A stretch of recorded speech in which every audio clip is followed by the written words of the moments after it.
बघा, आजचा व्हिडिओ हा पालक आणि विद्यार्थी दोघांसाठी आहे. कारण पालकांनो लक्षात ठेवा, तुमचं मूल शाळेत का जातंय माहिती आहे तुम्हाला? का जातंय शाळेत? काय विचार केलाय कधी? का सगळे पाठवतात? ते शेजाऱ्याचं जाते, मग ती 5वीला आहे, मग ती 1लीला आहे, मग आपलं मागं नाही राहिलं पाहिजे, आपलं त्यापेक्षा पुढे गेलं पाहिजे, त्यानं पाठवताय? काय विषय काय आहे तुमचा? का पाठवताय शाळेत? मग आमची 10वी झाली होती, आमचं ग्रॅज्युएशन झालं होतं, मग 11वी झाल्यानंतर पुन्हा ग्रॅज्युएशनसाठी वेगळे विषय असतात, आणि 10वी झाल्यानंतर आर्ट कॉमर्स सायन्स बरंच काय असतंय, आणि 10वीपर्यंत कॉमनच असते की सगळ्याला सारखंच असते. लयत लय काय सेमी इंग्लिश ह्याच्या पलीकडे काय काय कशासाठी पाठवतंय? लक्षात आलंय का? तुमची मुलं शाळेत का जाते ते? पालकांनो, तुमच्या लक्षात आलंय का? स्वतःला एक प्रश्न विचारा. माझं पोरगं शाळेत का जाते? शेजाऱ्याचं जाते म्हणून जाते का त्याला काय करायचंय म्हणून जाते? तुमच्या लक्षात येईना, कारण तुम्हाला तुमचं जगणंच संपलं नाही, आणि हे जगणं संपत नसताना तुम्हाला तुमची मुलं जोपर्यंत 10वीत जात नाही ती तोपर्यंत तुम्हाला एकच असते, जाते की रोज शाळेला. माझं पोरगं तिकडं ह्या सिटीत घातलंय, त्या सिटीत घातलंय, ही आमच्या शहरातली टॉप 1 शाळा आहे, या शाळेत जाते, त्या शाळेत जाते, भयान मोठ्या गप्पा चर्चा आणि प्रचंड असं, आणि ते पहिला नंबर आहे, त्याचं आता 92% 98% आणि सगळं असला इतिहास भूगोलन, मग त्याला बोलाय तर इतकं येतंय, सोशल मीडिया तर ते निबार हाणतंय, आणि असल्या तसल्या चर्चा, प्रत्येक सिटीतल्या चर्चा वेगळ्या, आणि पुन्हा बायकांच्या चर्चा, पुन्हा आजी आजोबांच्या चर्चा, इकडचे आजी आजोबा, तिकडच्या आजोबा, आत्याच्या चर्चा, मामाच्या चर्चा, सगळ्या चर्चा. आणि पोरग काय करते? 92% पुस्तकात मुडकं घालतंय आणि ढसा रडतंय. का? तर त्याला वाटतंय ही सगळं बघून त्याला वाटतंय करायला लागतंय. त्याच्या पुढचा हा प्रश्न आहे, कधी बसलाय का त्या संग? 2 मिनिट त्या संग बसा, जेव्हा पण जाचाल हुसकून जाते त्याच्या अंगावर, जेव्हा पण जाचाल दवा 2 मिनिटं त्या संग बसा. का जाताय तुम्ही? का पाठवताय शाळेत पोरं? समजलंय का? समजून घ्या पहिल्यांदा की तुमची मुलं शाळेत का जात आहेत, मार्कांसाठी, डिग्रीसाठी की भविष्यासाठी? ध्यानात घ्या, तुम्हाला काय पाहिजे नेमकं? मार्क पाहिजेत का डिग्री पाहिजे का भविष्य पाहिजे? मार्क असतील, लक्षात घ्या, मार्क असतील पण भविष्य नसणार आहे. डिग्री असेल, कारण तुमचे आत्ताचे मार्क आहेत ते डिग्रीपर्यंत टिकणार नाहीत. जरी आत्ता कमी असले, डिग्रीला जास्त असले, भविष्य त्याचं खाईत आहे, खाईत, डोंगरावर नाही, खाईत आहे. कधी विचारलंय का त्याला? बरं, त्याला एक नासमज आहे, धरून चाला, तो एक नासमज आहे, आणि तो नासमज असल्यामुळं त्याला कळत नाही. पण त्याला कधी बसून सांगितलंय का, आता तू 1लीला आहे, आता 5वीला आहे, आता 7वीला आहे बाबा, मग 8वीत हे असतं, 10वीत हे असतं, आम्ही ह्या पद्धतीने शिकलो होतो. बघ, तुला काय कळतंय दवा? तुला 1ली आणि 2री तुला 1-2 येईना. ही भाषा तुमची, ही भाषा पहिल्यांदा सुधरवा. काय नाही, खेड्यातली शहरातली म्हणजे काय, अशी काय माणसं आहे खेड्यातनं जाऊन शहरात राहिली ती? स्वतःला लय हुशार समजू नका. तुम्ही लय हुशार असता का नाही, तुम्हाला कधी डायबिटीज झाला नसता. जी जुनी माणसं आहे ती ना खेड्यातली, ती सगळ्यात हुशार आहे, ती ध्यानात ठेवा. ती बिना दात पडता, बिना डायबिटीजचं मरले ती. तुम्ही नाही, तुम्ही स्वतःला लय बेल्ट घातला आणि शर्ट आणि जॅकेट बिकेट घालून नुसतं असं लय पॉशमध्ये असं काय हातात घेऊन उभा राहिला. ज्ञानी नाही आहात, लक्षात घ्या. तुम्ही फक्त तुमच्या कर्तृत्वानं थोडा जास्त पैसा आला आणि वस्तू खरेदी घेऊन अंगावर घालायला लागला, ह्याच्या पलीकडे काय नाही. हीच इंदुरीकर महाराज बुंबलून सांगते, पण त्याला काय झालं माहिती आहे का? सांगतो त्याचा मुद्दा. त्याला काय झालं माहिती आहे का? त्यानं त्याच्या पोरीचं लगीन एवढ्या थाटात केलं बावा. त्यानं थाटात नाही केलं, त्याच्या सिस्टममध्ये त्यानं साध्याच पद्धतीत केलं. त्याचा रोजचा इन्कम किती आहे त्या पद्धतीत ते साधं लगीन होतं. तुझा किती इन्कम आहे? त्या पट्टीत तू किती पॉशमध्ये करतो? ही कंपॅरिझन लक्षात घेतलं नाही. मग इंदुरीकर महाराज बोलतोय आणि तिला कसं सांगतोय आणि त्यानं कसं लगीन केलं? ही भाषा, कारण त्याचं इन्कम बघ, रोजचं येणं किती आहे त्याचं, त्या पट्टीत त्यानं स्वस्तातच केलंय, हे लक्षात ठेव. मग तुम्ही पालक असो, विद्यार्थी असो, मॅच्युअर असो, अनमॅच्युअर असो, किंवा तुम्ही कोणीही असो, का जाताय पोरग शाळेत, हा महत्त्वाचा मुद्दा आहे. कारण असे मी 10 टॉपिक तुमच्यासाठी, असे 10 टॉपिक आणणार आहे. हा इंट्रोडक्शनचा टॉपिक आहे फक्त. हा काय आहे, इंट्रोडक्शन टॉपिक आहे.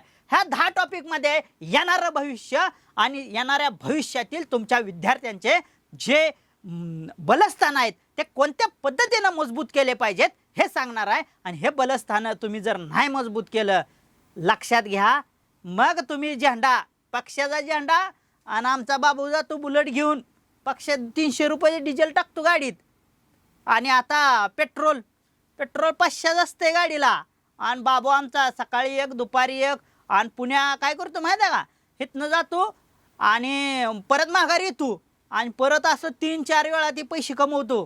पैसे देते ते आता रॅलीला हे. मग ती असा आमचा बाबू 2000 रुपये आणतोय.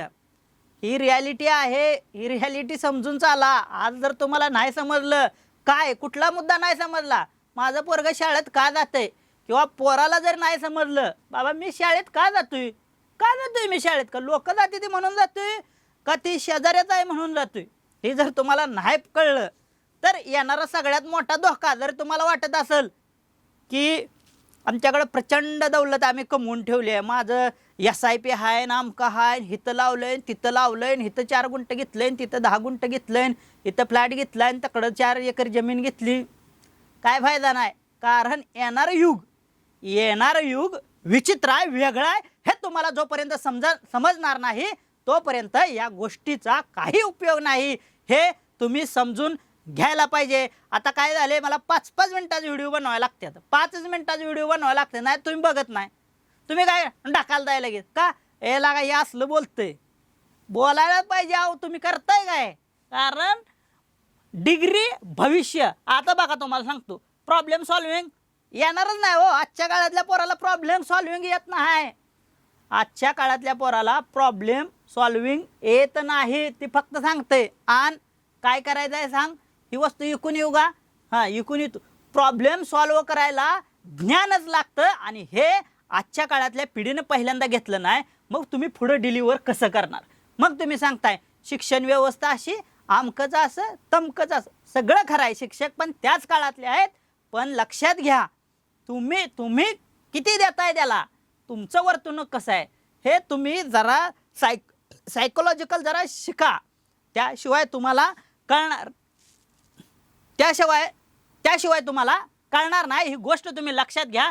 स्किल स्किल काय, आता फक्त काय झालं, आता ग्रॅज्युएशन झालं, मग पोस्ट ग्रॅज्युएशन झालं का कुठे बी लागते हो पोरगं कामाला. आता त्याला पुण्या मुंबईला गेलं तर ती 40,000 रुपये पगार देते ती.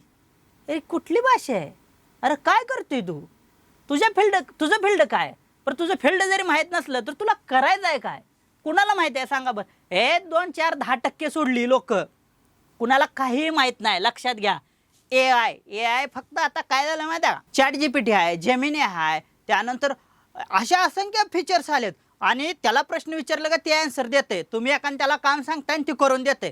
म्हणजे तुम्हाला वाटतंय AI आता माझ्या पोराला ये लागलं बरं का, AI सगळे ये लागले. आता 5वीत असताना ती AI शिकले या.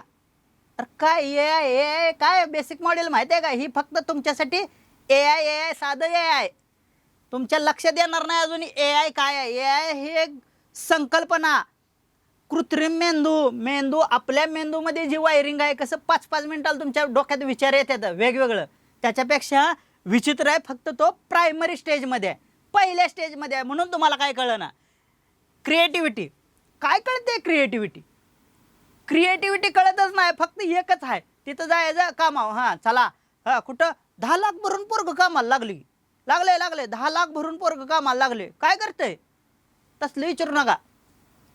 कळलं का, झाकली 1.25 लाखाची, ह्याच्यापेक्षा वेगळं काय नाही. त्यानंतर कम्युनिकेशन बंद. कम्युनिकेशन म्हणजे फक्त शिव्या.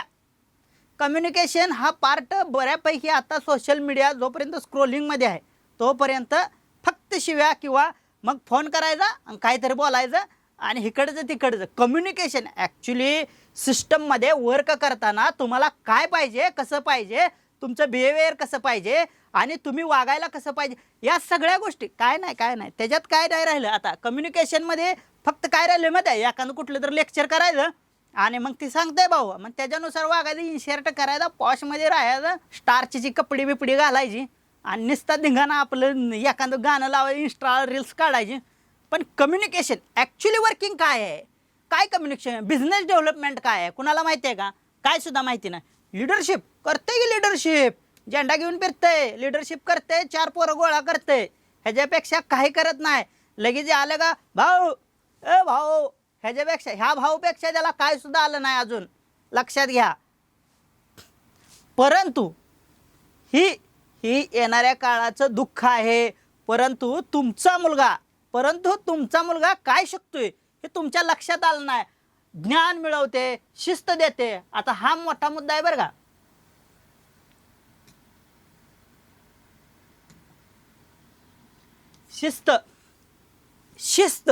शिस्त मिळालीच पाहिजे. पण तुमच्या मुलाला शिस्त काय मिळते माहिती आहे का?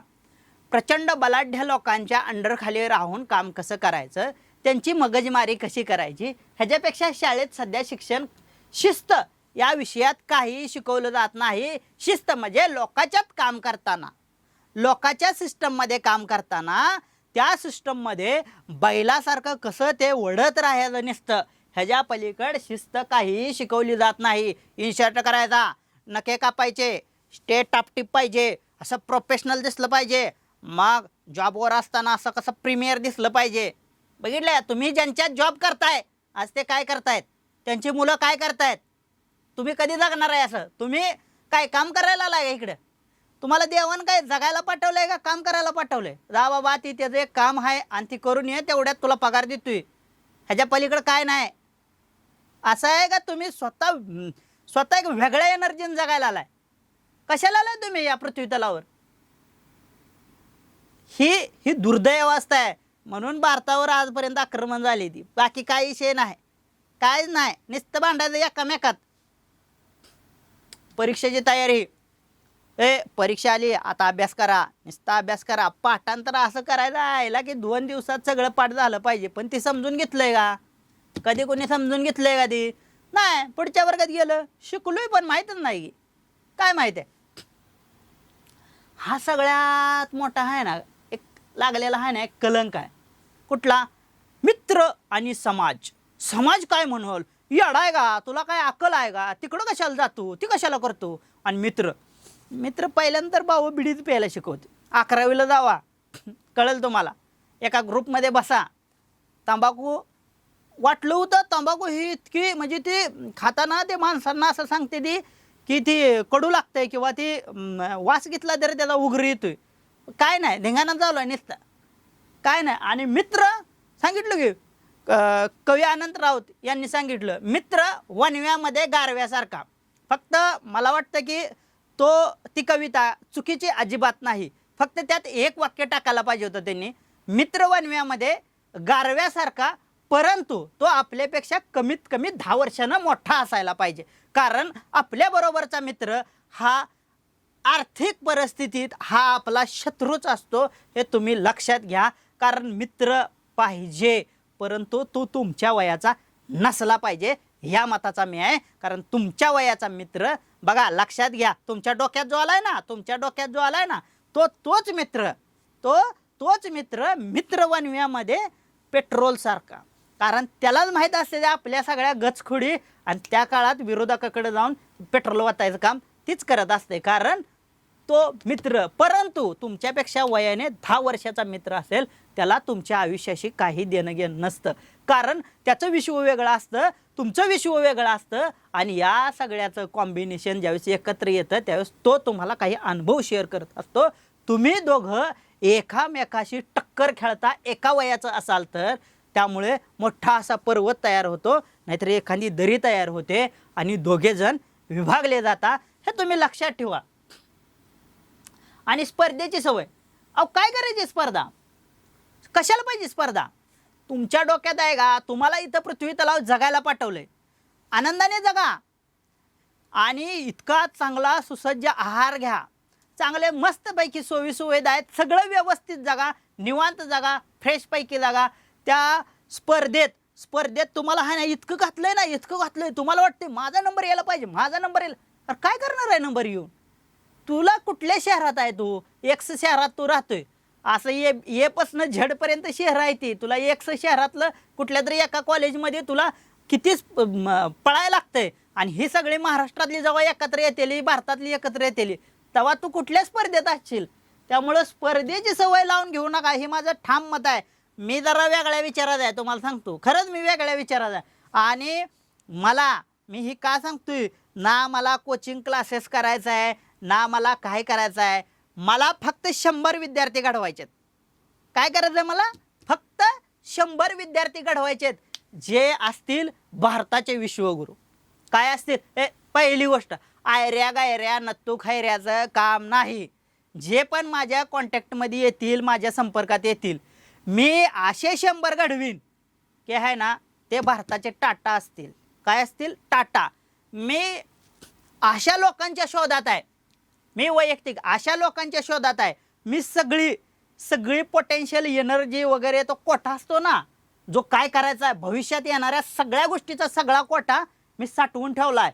जो विद्यार्थी जसा माझ्याकडे येईल, ज्या फील्डमधलं त्याला ते पोटेन्शियल मला दिसेल की ह्या फील्डमध्ये हा काहीतरी फोडू शकतो, काहीतरी एनर्जी काढू शकतो, किंवा आपल्या साध्या भाषेत लात माराल तिथं पाणी काढवल, अशा जर विद्यार्थी मला दिसला तर माझ्याकडचं ती ज्या फील्डमध्ये त्याचं करिअर करेल, किंवा त्या फील्डमध्ये त्याची एनर्जी आहे, किंवा त्याची इच्छाशक्ती आहे, किंवा ह्या फील्डमध्ये त्यानं अभ्यास केला आहे, असा जर विद्यार्थी मला दिसला तर मी त्याला माझं सर्वस्व, जी पण काय स्टॉक काढून ठेवला आहे मी, उद्याचं येणारं भारत आणि येणाऱ्या भारतासाठी लागणारं सिस्टम जे पण काय असेल ते त्याला देणार आहे. आत्तापर्यंत आपल्याकडं 7 ते 8 विद्यार्थी तयार होत आहेत. आत्ता थोडाफार आपला बेस तयार झाला आहे. काही विद्यार्थी येणाऱ्या काळात मी हळूहळू दाखवेन. आपला सगळ्यात पहिला विद्यार्थी असेल तो प्रचंड सध्या कामयाब झाला आहे. त्याचा आपण थोड्याच दिवसात तुम्हाला इंट्रोडक्शन करून देईन मी.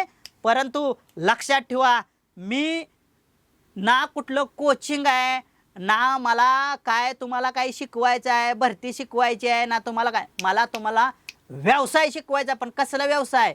व्यवसाय तसला नाही, शेळ्या पालन करण, ती आमकं कर, मग ही त्यात मिसळ, मग ती कॉम्बिनेशन कर आणि ती इकायला मांड, ह्या दुकानात ती अजिबात नाही. तू राजा असशील मार्केटचा. कोण? राजा असशील. मार्केट तुला नमस्कार करल आणि सरकार तुला नमस्कार करल. असं जर तुला राजा व्हायचं असलं तरच माझ्याकडे. पण एकच गोष्ट लक्षात ठेव, माझ्याकडे यायचं असेल तर फक्त हिथं धमक पाहिजे, काय नाही म्हणायचं नाही.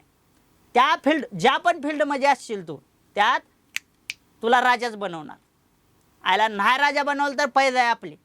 ते बी असं तसं नाही, पूर्ण कमीत कमी महाराष्ट्र पहिल्यांदा तुला नमस्कार करणार आणि थोड्या दिवसात 5-10 वर्षात भारत देश तुला नमस्कार करणार. असा राजा बनवण्याच्या मी शोधात आहे. असे 100 राजे मला बनवायचे आहेत आणि हे 100 राजे असतील भारताचे विश्वगुरू. भाषणाने विश्वगुरू बनत नाही, ही तुम्ही डोक्यातनं काढून टाका. खरं तुम्हाला एक गोष्ट सांगतो, भाषणाने विश्वगुरू बनत नाही. विश्वगुरू बनायला असे काही तर युनिक आणि क्रिएटिव्ह माणसं लागतेली, आणि हे क्रिएटिव्ह माणसं तयार करण्याचं माझं काम आहे आणि तो मी ध्यास घेतलाय. आणि हे 100 माणसं भारताला विश्वगुरू बनवणार. हे असं मी आयऱ्या गायऱ्यासारखं सांगत नाही, आत्तापर्यंत करत आलोय. आणि विचारवंत माणसं असतील ती, असं नाही की आला बसला मी त्याला एक स्क्रिप्ट दिली ही कर, आणि अजिबात नाही. तुम्हाला थोड्या दिवसात ही गोष्ट पाठीमागे झालेलं सगळं काय असेल ते कळल पुढं.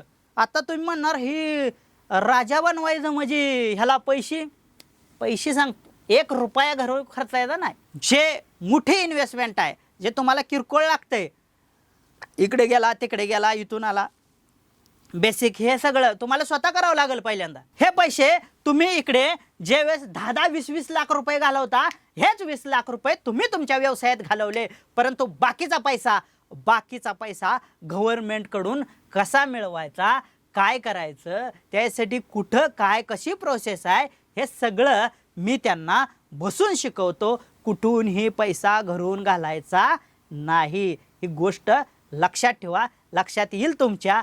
कारण तुम्ही अजून हे मी जे सांगतोय ना, याच्या कितीतरी लांब आहे. कारण तुम्हाला एकच शिकवलंय, पहिली 5वी, 10वी, 12वी झाली का ग्रॅज्युएशन, मग पोस्ट ग्रॅज्युएशन, मग काय झालं तर मग PhD कड तर वर एकदम निघते कुणाला. इतकं उशीर नाही बाबा. मग लगेच टर्न मारून जॉब हुडकायला लगेच. मग प्रायव्हेट असू दे सरकारी असू दे, आता तर सरकारीचं फॅड आलंय आणि नीटचं असं झालंय. आता ह्याच्या वेगवेगळा व्हिडिओ बनवणार आहे मी, परंतु हे पहा, हा झाला इंट्रोडक्शन व्हिडिओ. लक्षात आलंय का पालकांनो काय काय विषय आहे? नेमका विषय तुम्हाला सांगतो. तुम्ही शाळेत पोरांना का पाठवताय? पहिल्यांदा स्वतः अभ्यास करा, स्वतः विचार करा. नाही विचार कमेंटमध्ये नक्की सांगा की काय करायला पाहिजे, पुढचा व्हिडिओ तुम्हाला कशाबद्दल पाहिजे. सगळा विषय कव्हर करतो आणि इथून पुढं